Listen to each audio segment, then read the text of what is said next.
ఏంటి బ్యాగ్స్ చదువుతున్నా ఈ వర్షం ఎక్కడికి?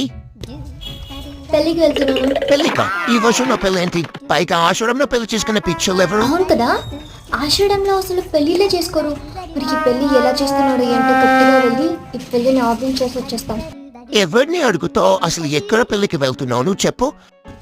రామలక్ష్మి పెళ్లికి వెళ్తున్నాను. రామలక్ష్మి పెళ్లికి వెళ్తున్నాను. రామలక్ష్మి పెళ్లికా? ఆ ప్రశాంత్ ఎలాంటి వాడో, ఎన్ని ఎదవ పనులు చేశాడో, సౌర్యని ఇందులో ఎలా ఇరికిచ్చాడో, రామలక్ష్మిని ఎంత బాధపడుతున్నాడో అని చెప్పి రఘురామ్ నువ్వు చెప్తే రావురామ్ గారు నమ్ముతానా? ఆయనకి ప్రూఫ్స్ కావాలని చెప్పారు. నా దగ్గర ప్రూఫ్స్ ఉన్నా. నేను ఎంత పిచ్చిదాన్ని అనుకుంటున్నావా? మనం జీ తెలుగులో మిస్ అయిన సీరియల్స్ అన్ని ZEE5 యాప్లో చూస్తాం కదా, అలాగే రఘురామ గారి దగ్గరికి వెళ్ళేసి రఘురామ్ గారు చూడండి ప్రశాంత్ ఎన్ని ఎదవ పనులు చేశాడో అని చెప్పి చూపించి ఈ పెళ్లి ఆపించేసేస్తాను.